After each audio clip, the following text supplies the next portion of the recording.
You are listening to the Monocle Daily, first broadcast on the 11th of August 2022 on Monocle 24. The latest last-ditch attempt to revive the Iran nuclear deal. Has Europe been slower to find new energy sources than Russia has been to find new energy customers? And New Zealand's hopes of hauling its tourist business dramatically upmarket. I'm Andrew Muller. The Monocle Daily starts now.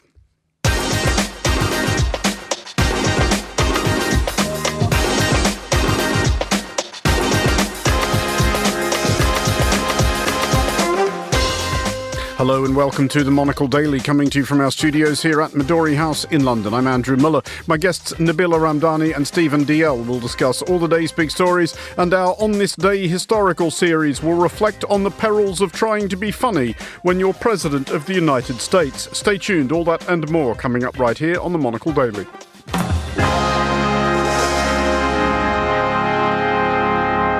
This is the Monocle Daily. I'm Andrew Muller, and I'm joined today by the journalist and broadcaster Nabila Ramdani and by Stephen DL, the writer, broadcaster and Russia analyst. Hello to you both. Welcome back. Hello. Good evening. Good evening, everyone. And as we have already menaced, or if not promised, our listeners, we will start with the Iran nuclear deal, entered into by US President Barack Obama in 2015 and flounced out of by US President Donald Trump in 2018, which means that efforts to revive it have now been going on longer than the deal in its first incarnation lasted. The latest, and this might be the last, is that EU officials have presented to the US and Iran what they describe as a take it or leave it final text.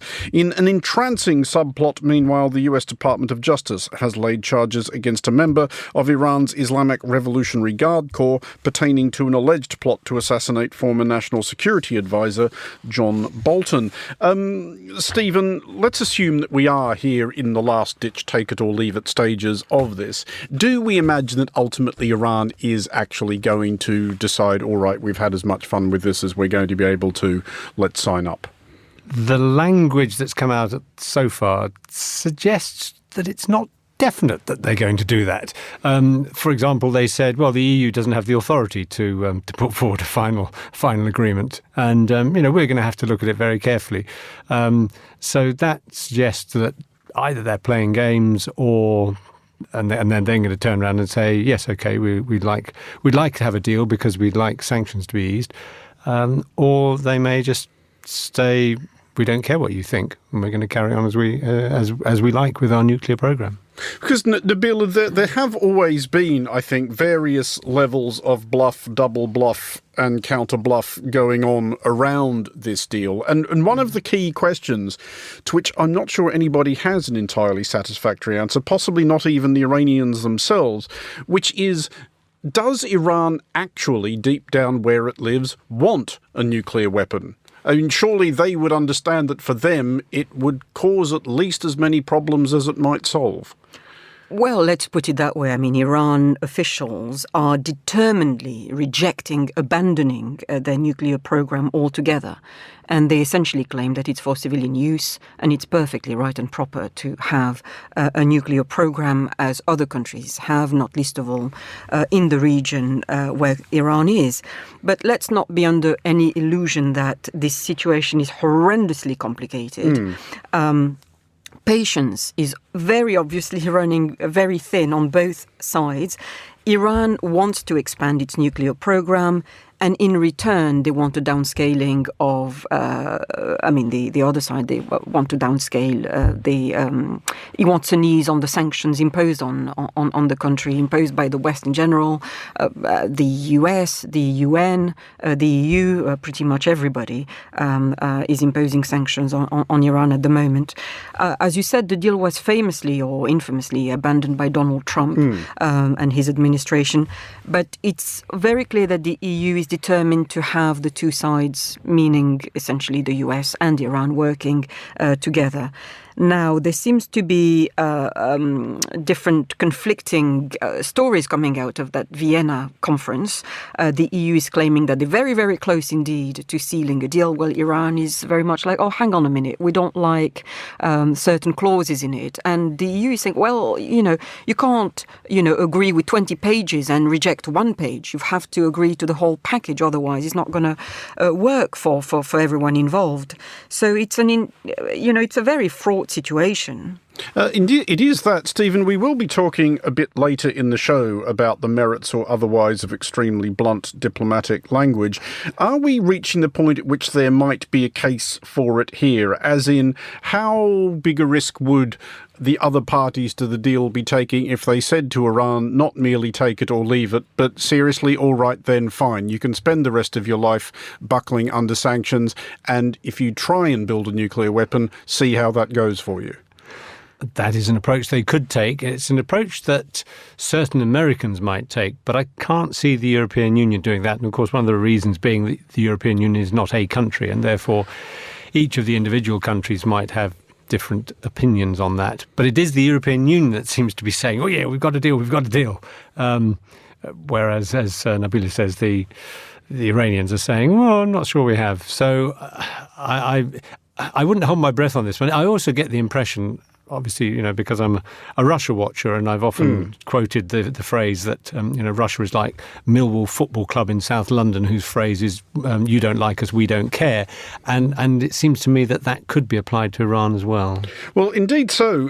There's another potentially hilarious trajectory here, Nabila, of course, which is, and I'm sure if this has occurred to me, it has occurred to the Iranians, that they could sign a deal. The United States could re-elect Donald Trump or another Republican president not so far away from now, and America could withdraw from it all over again. That being a not at all unlikely prospect, does that make Iran more or less likely to sign? Because they would be torn between thinking, well, what's the point in signing this? It might be torn up again in 2 years, and thinking, well, if we do sign it now, then we at least get a 2-year or so hiatus from sanctions. We get a little bit of relief.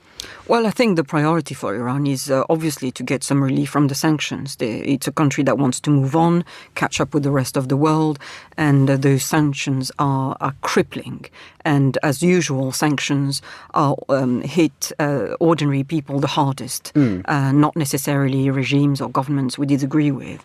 But I think in the long term, this situation has to improve for the sake of, dare I say, peace and stability for not just the region, but the rest of the world. That's how serious this Iran deal really is. I think, regional tensions have been at boiling point in the region for over many years. And there's an entire nexus of complicated alliance with on both sides involved. And it wouldn't be much of an exaggeration to suggest that a nuclear war could be threatened unless some kind of compromise and indeed improvement is found. But Andrew, the point you made there, they actually did say, apparently, according to the reports, the Iranians said to the Americans, will you make sure that this can't be overturned by a future administration? And the Americans kind of shrugged their shoulders, difficult to do on radio, and said, well, no, we can't, because it's not an actual treaty, it's an agreement. So the present administration can't tie in any future administration. So they are concerned about that idea, that they might sign it and 2 years down the line it might get torn up again. Well, we will follow that story as it unfolds over coming days. But on the subject of Russia, while Russia is, at the risk of tempting fate, only properly at war with one European country, it is engaged in a game of chicken with the rest of the continent. Since Russia launched its current assault on Ukraine, the EU has scrambled to detach itself from Russia's energy supplies and thereby stop funding Russia's onslaught to the tune of €1 billion a day. Russia, meanwhile, has made threats of various subtlety to turn off the taps at a time of its own choosing, potentially making a likely looming cold, dark and expensive winter even colder, darker and costlier. Russian crude oil production, crucially, has now returned almost to pre-war levels. Stephen, as you mentioned, you are a Russia watcher. Between Russia and the EU, who does seem likeliest to blink first? Again, I go back to what I said earlier about the EU, because, of course, it's not a single country. So the danger is, I think it is a danger too, that certain individual countries, I'm not going to name any now because I don't want to sort of preempt what leaders might do, but if the EU doesn't act... Well, a couple of them, Hungary most notably, are being pretty rickety already. Okay, well, Hungary has decided... We can name Hungary. Right, we can name Hungary. I would also, since we're naming, I have a question mark against Germany. because Germany has made itself far too dependent on Russian energy. It also has the particularly odious former Chancellor Herr Schröder, who has been in Putin's pocket for many years now. So that it's easier for Russia not to blink, as it were, than certain European countries to blink. But what I would really love to see across Europe is the individual administrations in various countries being honest and open with their populations and saying, look, there are tough times ahead. They all seem so, certainly in Britain, they're so caught up at the moment. They're caught up with a leadership election for the who's going to be the next Prime Minister, and saying, well, we're not going to do anything about energy until we know who the next Prime Minister is in 3 weeks' time, which is pretty pathetic. But in any case, they should be getting people ready to the idea that, look, what's going on in Ukraine could spread to other parts of Europe. It's a real war. It's entirely Russia's aggression that started it. We may have to bite the bullet and put up with some hardship during the winter. And I don't think it's being said enough. I'll stop there on that one. Nabila, one of the ways that Russia has been able to adjust is by finding other markets for its energy. It has found ready customers in China, India and various other places, the Middle East and Africa in particular. And we were talking on the shows earlier this week about Anthony Blinken, US Secretary of State's tour of Africa to try and shore up support there. Did Europe, when it first started to impose sanctions on Russia, not unreasonably, rather overestimate the solidarity it could expect from the Middle East and Africa? There seems to be a certain amount of surprise that quite a lot of the rest of the world has looked at Russia's attack on Ukraine and just sort of gone, well, it's nothing to do with us. Yes, and I think, you see a great groundswell of support,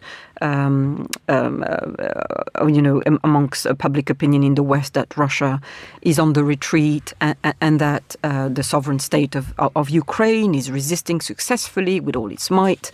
And that may well be true in the ground war. But I think as far as the sanctions war is concerned, it is much harder to be over-optimistic. And I think Putin has successfully managed to weaponize energy and energy supplies to try and win this war at all costs. I think, he undoubtedly holds massive energy assets, and he can play the markets to fund his invasion of the Ukraine, and that there is no doubt that his country is still earning billions through Russia's control of energy supplies.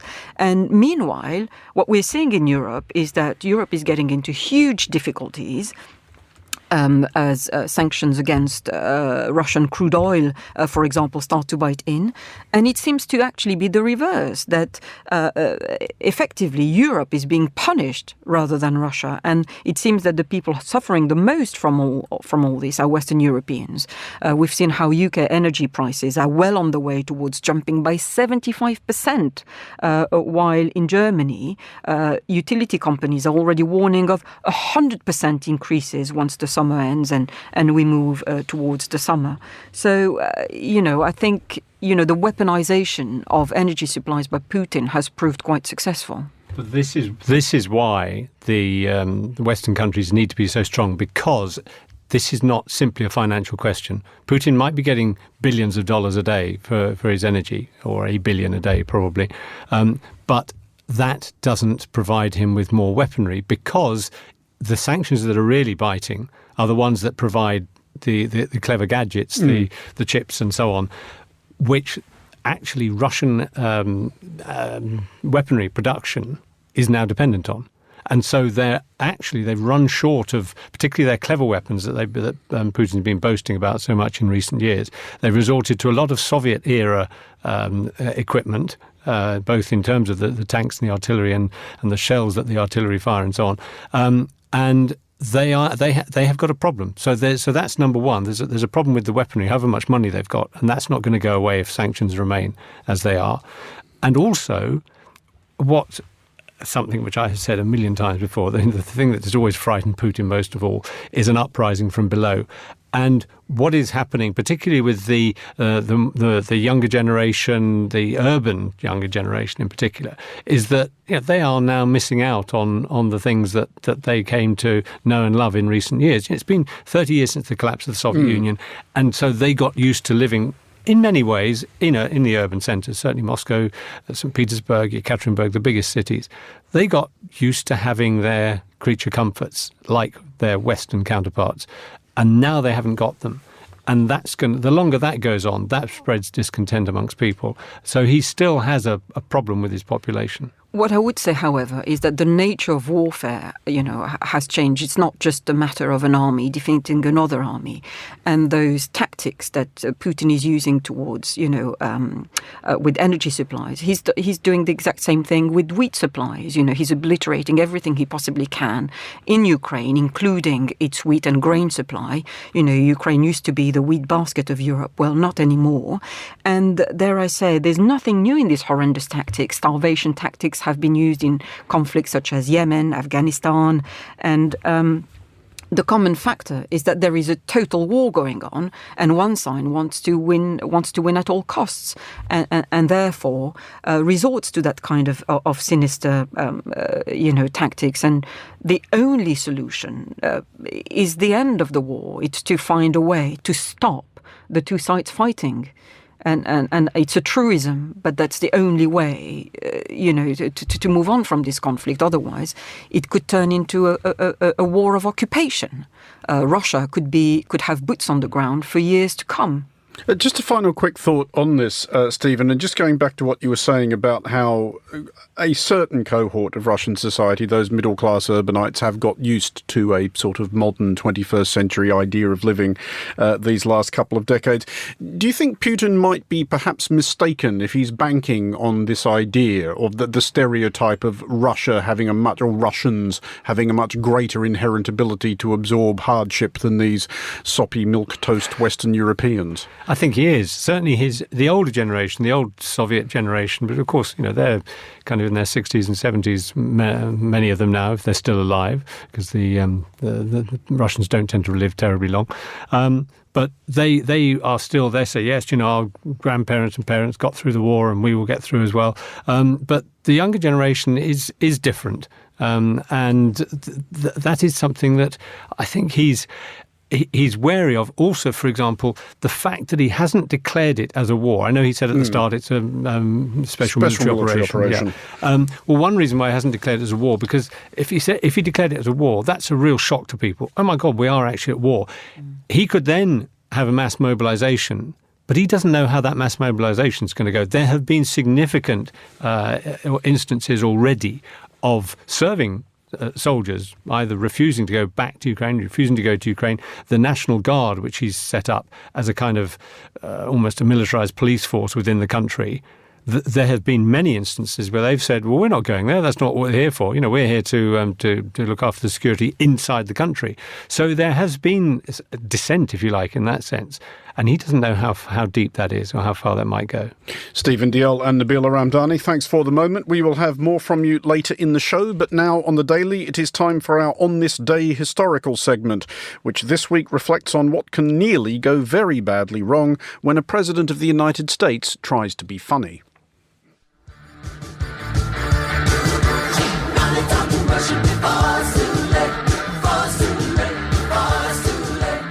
There is nothing at all wrong with a national leader having a sense of humour. Indeed, it is a virtue to be encouraged. A person who is able to sit at the apex of government, bear the tremendous burdens associated, and still maintain any sense of the absurd is doing something right. However, there's a time and a place, and as we discovered on this day 38 years ago, minutes before addressing your fellow citizens of one superpower at a moment of acute tension with another superpower is arguably not it. My fellow Americans, I'm pleased to tell you today that I've signed legislation that will outlaw Russia forever. We begin bombing in 5 minutes.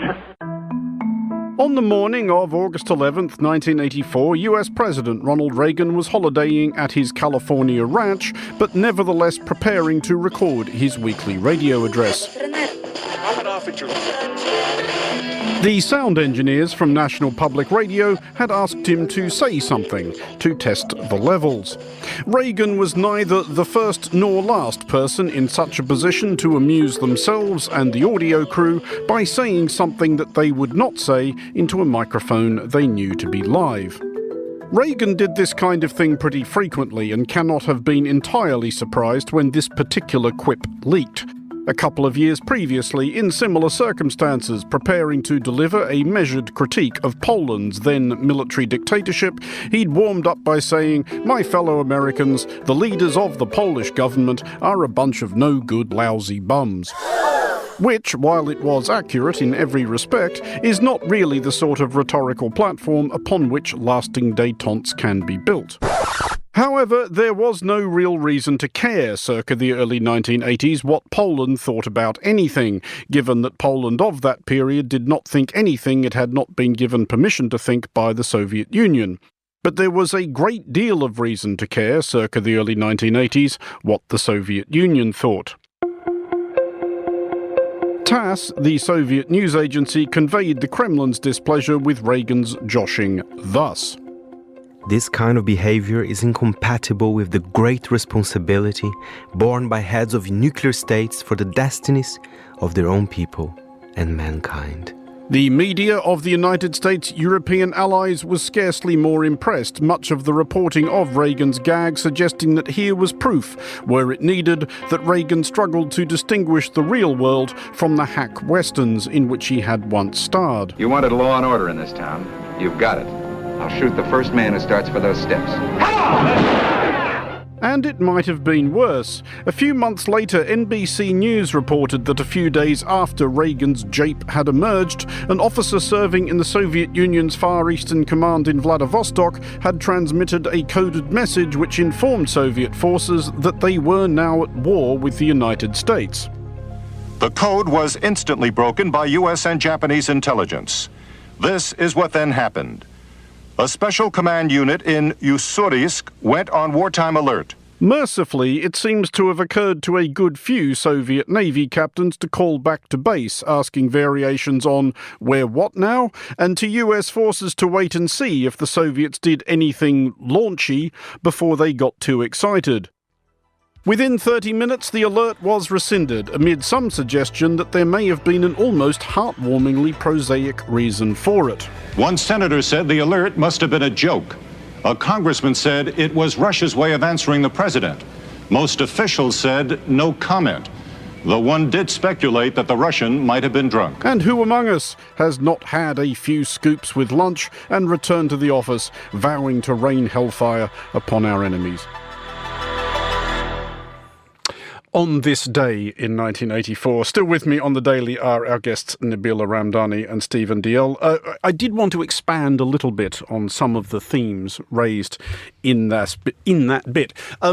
Stephen, first of all, that was obviously not for public consumption, what Reagan said there, so he wasn't advancing that as part of any diplomatic platform. But is there a time and a place for just the brisk, plain speaking? For example, Reagan's later famous address in Berlin, where he just said, and he'd been advised not to by his counsellors who said it was too unsubtle and too stand-takey, but just said, "Mr. Gorbachev, tear down this wall." I think there is room for it. I mean, certainly the tear down this wall, that was great, I think. But I remember very well the statement about the bombing of Russia starts in 5 minutes, and I was a Soviet military analyst at the time, and we sort of much sucking of teeth in our office. But I mean, he needed to be more careful. But was it immediately apparent to you at the time that was a joke? There wasn't anybody thinking, but what did he mean by that? No, we did think, oh God, he's at it again. That's a joke. It was a little less serious. There was a British comedian called Kenny Everett who was doing a big plug for Margaret Thatcher and the Conservatives at a Conservative Party rally, and he came out with Michael Foot was then the leader of the Labour Party. And he said, let's kick Michael Foot's stick away, because he walked with a stick. And then he thought that didn't get the laughs he wanted, so he said, let's bomb Russia.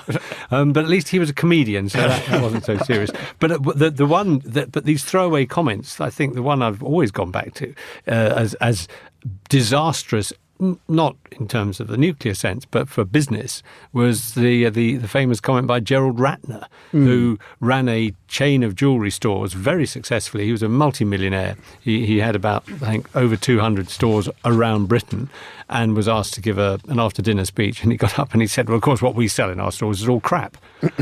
And that destroyed his business, because people, however hard up they might be, but they wanted to wear something glitzy and something that looked rather nice, and they're suddenly being told, well, it's crap, and it literally destroyed the business. That was a private dinner, but once that got out, wow, that it wasn't quite nuclear, but in terms of his business, it was. I mean, Nabila, in fairness to the people who try and conduct statecraft, we do joke a lot and complain a lot about diplomatic obfuscations, but there is a reason, isn't there, why diplomacy is conducted quite often in vague or ambiguous terms. People try to allow themselves room to manoeuvre. The trouble with, as Barack Obama discovered, for example, in Syria, when you announce something is a red line, if the other party then puts their foot across it, you end up looking like a bit of an idiot if you don't act. Yes, you do. And I have to say, I'm not too impressed by war-related sound bites, especially because they involve, human life. And one should be very sensitive to that, especially when you're a world leader, and especially when you're the leader of the world's only superpower, like the United States. But I have to say that the bit we just heard about Reagan's bombing of Russia in 5 minutes sounded to me just like something out of the Dr. Strangelove movie in the 60s. And, where people suddenly realised that a huge part of the world could literally be obliterated in seconds. And now, of course, we should be even more fearful of that, because we have, weapons that are very, capable indeed of doing just that. But you still get the feeling that many still view global war as a bit of a game, or indeed, as in your report, as a bit of a cowboy film, as probably Reagan did. So that side of things really worries me. And I think there are many people who remain a bit distanced from the real suffering that this can involve, and the appreciation of what really is going on the ground and beyond, images that look as though they are straight out of a video game. I mean, for all that, and we did talk about this a bit on the Daily yesterday, those off-mic bloopers or those hot mic bloopers, and this may be a niche feeling enjoyed only by me. I always find them actually quite reassuring. I think I would be more upset to discover that a given leader never said anything funny when he thought he was just among friends and no one else was really listening. Well, certainly Reagan was a character. Is one way of putting it. You can't imagine, if I can quote the British example again, you can't imagine Theresa May, for example, who was Prime Minister for a while, coming out with something like that. When she was asked what's the naughtiest thing you ever did as a girl, was running through a field of wheat. And she looked wooden and she spoke in a wooden way. And it's I think maybe it's a question of getting a balance. It's far better to have someone who's got a personality, but perhaps they should rein themselves in occasionally. There is, I think we agreed at the top of that item, a time and a place. But finally, on today's Daily, to most prospective budget travellers in Europe, New Zealand seems a daunting enough prospect already. Flights are expensive, it takes ages to get to, and even after you've arrived at the end of your long and arduous journey, your travels are burdened further by the knowledge that you could have gone to Australia instead, which is just better. However, New Zealand's tourism minister wishes to roll up the welcome mat still further where the backpacker tendency are concerned. Stuart Nash has said that his country wants tourists with money and not, as he put it, people who travel around our country on $10 a day eating 2-minute noodles. Good 2-minute noodles. I thought they were served at state banquets in New Zealand. Sorry, look, you can take the presenter out of Australia, etc., etc., etc. Nabila, is this fair enough? Is New Zealand And I should stress, I have exaggerated Mr. Nash's position somewhat for comic effect. He wasn't actually saying backpackers stay home. He was just saying New Zealand is going to target itself more to people who have a few quid to spend. I think that's actually a fair suggestion. It might sound controversial, but I genuinely feel... Why do you hate poor people? No, I do not. I think that since the coronavirus lockdowns ended, I think we've seen millions of people heading back into the skies, and there has been absolute chaos. And it would be great, I would think, if some sanity was restored in the travel industry. And the New Zealand suggestion is certainly one way of doing it. I think I welcome the plan because I think superficially it's a good idea, because it would limit the amount of people wasting the world's resources and indeed putting themselves in danger in overcrowded and places and having their security threatened. That's all fairly unlikely in New Zealand, in its defence. Well, I'm thinking, you do notice nowadays when you travel, whether you go through customs in an airport or the Eurostar, which I often take to travel back and forth to France, you do note that security is actually a bit, people don't really pay much attention to your paperwork anymore. To just let anybody through. That's reassuring. Stephen, what do you think? Should more countries follow New Zealand's lead and hang up a big sign saying no riffraff? Definitely not. And I don't think they need to anyway, because yesterday, for example, the head of Ryanair, budget airline, one of the early budget airlines, said, well, the day of the $10 air ticket is gone anyway. So, air travel is going to be more expensive. Everything's going to be more expensive. And I think that if someone wants to take a gap year as a student or before they start work or whatever, or they save up and they want to put things in a backpack and go off to New Zealand, as you said at the start, it's going to cost them a small fortune to get there in the first place. And if they then want to exist on $10 a day and 2 minute, what do they call them? 2 minute noodles. Yep. Then fair enough. And because they also, on the serious point of view, they are probably going to appreciate the country far more than, if we're thinking rich people, a lot of rich people go on cruises. And what do cruise ships do? They sail in, they get off. A beach noir of many European ports. Yeah, exactly that. Those people barge into port, get off the ship, buy a fridge magnet and get back on the ship. They don't eat or drink in the town they are visiting. They don't really interact with the local economy. No, exactly. But dare I say, I think the New Zealand plan, it's not advocating to keep the riffraff away. It's not also a plan designed to... It's just much more fun if we pretend that's what they've said, Nabila. Work with me here. It's not designed for the super rich. I think it's essentially advocating a system where people are investing in, let's say, one outstanding family holiday a year rather than jetting off every weekend. And it's not just good for ecological reasons. I think there's a lot to be said for actually budgeting for a holiday and to enjoy it more. I think, we have to go back to the days where we view traveling as a luxury rather than taking this for granted. It would mean that people will have to, I think it would mean essentially that traveling, in my view, also needs to be tempered, it needs to be regulated, it needs to be controlled, and pricing is always the best way of doing that.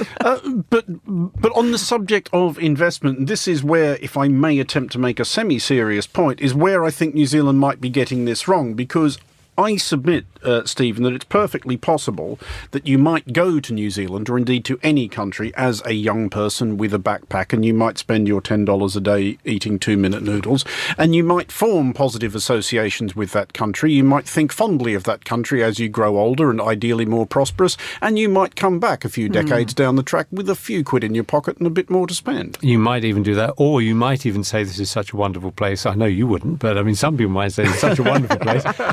Why don't I come and live here? You know, or why don't I trade with this place or do business with this place? Indeed. So I think I hope he was maybe he's doing a Reagan. Maybe this is a sort of tongue-in-cheek throwaway remark that someone's picked up on.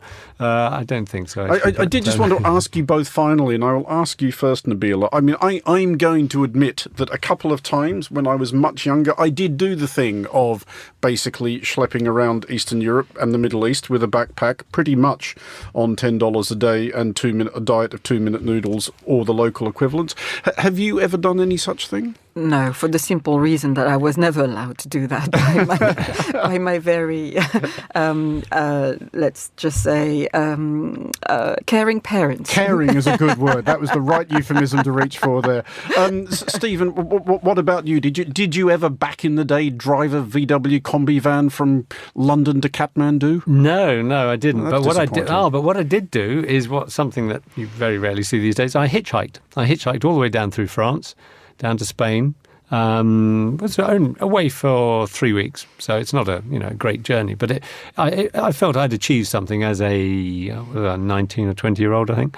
And in those days, you could hitchhiking. I hitchhiked all around Britain as well. But it's not something I would encourage my children to do or to have done. Now they're getting a bit old for it anyway. Another concerned parent. Stephen DL and Nabila Ramdani, thank you both very much for joining us.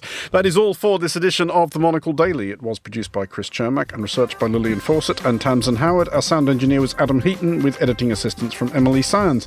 I'm Andrew Muller here in London. The Daily returns at the same time tomorrow. Thanks for listening.